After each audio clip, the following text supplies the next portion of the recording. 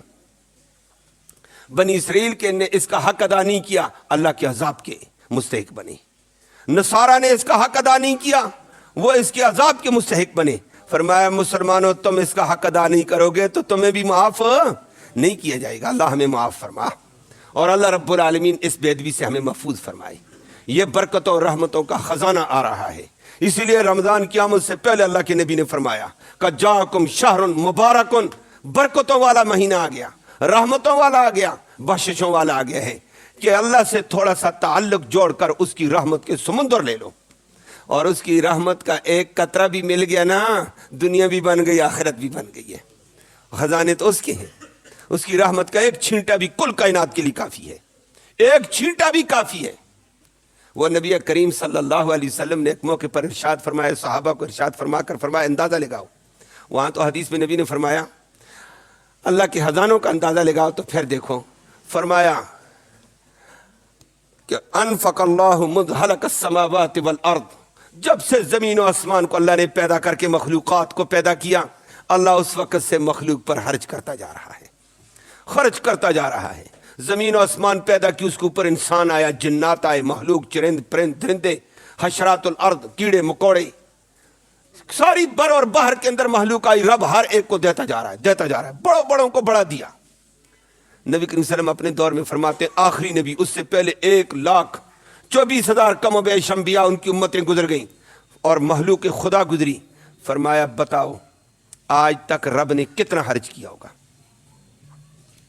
کہا حساب ہی نہیں ہے، مخلوق اتنی آئی ہے، ہر بندہ اتنا کھا گیا، ہر انسان، حیوان، جاندار، بے جان، ساری مخلوقات کھاتی رہی، چرند پرند درندے، اس کا حساب کوئی نہیں کر سکتا ہے، کوئی دماغ نہیں کر سکتا ہے، بالکل نہیں کر سکتا ہے۔ دنیا آج کا کمپیوٹر کہتی ہے وہ بھی عاجز ہے، آج کے حساب کو نہیں لگا سکتا ہے ایک ملک کے اندر، تو یہ باقی کیا کرے گا؟ تو نبی کریم صلی اللہ علیہ وسلم نے فرمایا پھر اگلی بات سنو، رب نے مجھے بتایا کہ جب سے زمین و آسمان پیدا کر کے میں خرچ کر رہا ہوں، نبی امت کو بتا دو میں نے آج تک کتنا خرچ کیا اور میرے خزانے میں کمی کتنی آئی ہے، باقی کتنا ہے؟ فرمایا ان کو کہہ دو سمندر، بہتے ہوئے سمندر کے اندر، دریا کے اندر سوئی کو ڈبو، سوئی کو ڈبو کر نکالو، سوئی کے ساتھ کتنا پانی آیا، سمندر میں کمی کتنی آئی ہے، بات سمجھ آئی ہے؟ سوئی کو ڈبو کر نکالو، کوئی کمی نہیں سمندر کو، سمندر کو پتہ ہی نہیں ہے کہ پانی اس کے سوئی کے ساتھ کتنا لگا ہے، کوئی نسبت ہی نہیں ہے۔ فرمایا اللہ کہتا ہے میرے پاس اتنے خزانے ہیں، آج تک میں نے خرچ کیا ہے، یہ ایسے سمجھو میرے خزانوں میں سے ایک سوئی ڈبو کر نکالی ہوئی ہے، میرے خزانے وسیع ہیں، گویا کہ ایک قطرہ پانی کا رحمت کا اسے آج تک دنیا سیراب رہی ہے، باقی اللہ کی رحمت کے قطرے کیا ہوں گے؟ انسان اللہ کی طرف متوجہ ہو جائے، یہ رحمتوں والا مہینہ، اپنے لیے بھی رحمت سمیٹو، امت کے لیے بھی سمیٹو، اللہ ہمیں معاف فرمائے۔ لیکن افسوس سے کہنا پڑتا ہے ہماری امت کی بے حسی بے انتہا کو پہنچی ہوئی ہے، سیدھی بات ہے، اپنے طور پر خود بھی سوچیں، فلسطین کا مسلمان تڑپ رہا ہے، لاشیں اکٹھی اٹھا رہے ہیں، اللہ ان کی مدد اور نصرت کے فیصلے فرمائے، وہ بھی ایمان کامل والے ہیں، قرآن والے ہیں، اللہ ان کو اور زیادہ بلندیاں نصیب فرمائے۔ لاشیں پڑی ہوئی ہیں، آج بھی دیکھا ہے میڈیا دکھا رہا ہے، لاشیں سینکڑوں پڑی ہوئی ہیں، لیکن ایمان کے مضبوط پہاڑوں کی طرح ڈٹے ہوئے کھڑے۔ لیکن دیگر مسلمانوں کا حال کیا ہے؟ مسلمان کبھی تڑپا نہیں، کبھی درد نہیں، کبھی محسوس تک نہیں کر رہا ہے اپنی عیاشیوں میں، بدماشیوں میں، عیش ہرچیوں میں۔ ہم نے کبھی ان کے لیے دعا تک نہیں کی۔ ہمارا حکمران تس سے مس نہیں ہو رہا ہے، یہ ہمارا نہیں، 57 ممالک تس سے مس نہیں ہو رہے ہیں۔ اور ہم نے کیا کام لگایا ہوا ہے؟ کھیل کود پہ لوگوں کو لگا دیا، کھیل کود پہ لگے ہوئے، تماشا، پتہ ہی نہیں مسلمان بھائی غرق ہو رہا ہے، اور راستے بند، مسجدیں خالی، مسجدوں میں نمازی کم۔ میں حیران ہوا، یا اللہ نمازیوں کی تعداد کم، ایک اور جگہ درس کے لیے گئے، عوام ہی کم۔ میں نے کہا کیا؟ اور جاتے وقت راستہ ہی بند، آدھے روڈ کے اوپر پولیس، یا اللہ ادھر کیا ہے؟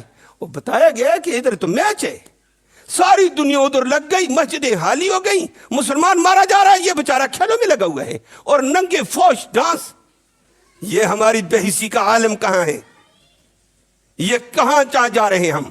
اگر فلسطین کے مومن کے اوپر ایسے حالات آ سکتے ہیں تو تمہاری بے حیائی کے اوپر اس سے بھی بڑا عذاب آ سکتا ہے، تمہاری اس بے حسی پر اس سے بھی بڑا آ سکتا ہے۔ اور یہ بات آپ کے علم میں ہونی چاہیے۔ ویسے بات لمبی ہو رہی ہے، بات مختصر کرنے کا تھا۔ ہمارے تعلیمی معیار کا تناسب چلتا رہتا ہے۔ تعلیمی معیار میں، دینی تعلیم میں الحمدللہ پاکستان سب سے اول نمبر پر تھا۔ دنیاوی تعلیم میں ہمارا نوجوان ڈگری لینے کے لیے امریکہ جاتا ہے، لندن جاتا ہے، جاپان، جرمن جاتا ہے، لیکن یہ آپ کو اعزاز حاصل ہے، یہ علماء کرام کی قربانی ہے۔ معمولی 5,000 4,000 7,000 پہ وظیفہ لے کر یہ دین کا کام کرتا ہے۔ دنیا ڈگری لینے کے لیے پاکستان آتی ہے، اسلامی بے شمار دنیا آ رہی ہے ہمارے پاس، پاکستان میں آ رہی ہے۔ علم ہے، ہر قسم کا علم اللہ نے مالا مال کیا۔ اور اس اعتبار سے ہمارا اس سال جو بچہ حافظ قرآن بنا، 3.25 لاکھ بچوں نے قرآن حفظ کیا ہے، بچوں نے کیا ہے۔ یہ وہ مدرسے بتلا رہا ہوں جو رجسٹر ہیں، رجسٹر وفاق کے، اور وہ مدرسے ہمارے بہت سارے ایسے ہیں، علماء دیوبند کے بہت سارے مدرسے، تبلیغی جماعت کے تابع چلنے والے مدرسے رجسٹر نہیں ہیں، وہ بچے ہیں، چھوٹے مدرسے ہیں، ان کی تعداد ملاؤ تو آگے نکلے گی۔ لیکن عجیب بات سنانا یہ چاہتا تھا، یہ الگ ضمناً بات کی ہے۔ ابھی موجودہ دور کی بات آئی، دنیا حیران ہوئی ہے، علماء بھی گئے اس پٹی میں، دیگر دنیا دار طبقہ بھی گیا۔ کہتے ہیں کہ جناب دنیا میں حافظوں کی تعداد زیادہ کہاں ہے؟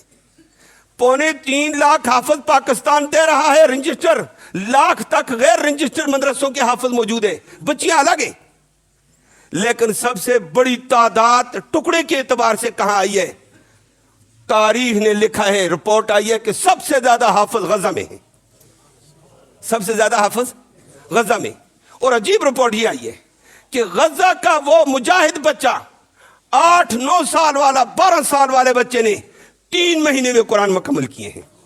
3 مہینے میں قرآن مکمل کرنے والوں کی بڑی تعداد غزہ کی آئی ہے۔ اور کہتے ہیں ایسی بھی وہاں موجود ہیں جنہوں نے 1 ماہ میں قرآن مکمل کیا۔ واہ ربا، کیا چیز تھی یہ! اور اس رپورٹ کو دیکھ کر ہم بھی حیران۔ ایک قاری امتحان لیتے ہوئے عربی کے بعد عربی میں وہ اپنا انٹرویو دے رہا تھا، کہتا ہے میں قربان جاؤں، قرآن کیسا پڑھتے ہیں؟ اور تعداد پہ انتہا، ہر بچہ حافظ قرآن، ہر بچی حافظ قرآن۔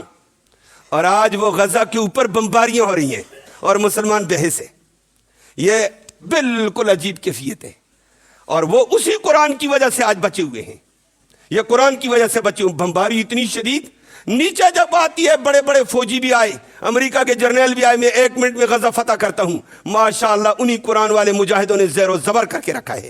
صرف ایک بمباری اوپر سے آتی ہے، اس کے آگے وہ ذرا لاچار ہوتے ہیں، ان کے شہداء اٹھ جاتے ہیں، لیکن ابھی تک وہ فتح کر، یہ قرآن کی برکت ہے۔ انشاءاللہ قرآن کی وجہ سے وہ مجاہد غالب رہے گا اور اللہ اس کو مدد کرے گا، نصرت کرے گا۔ لیکن بات ہماری کیا ہوگی؟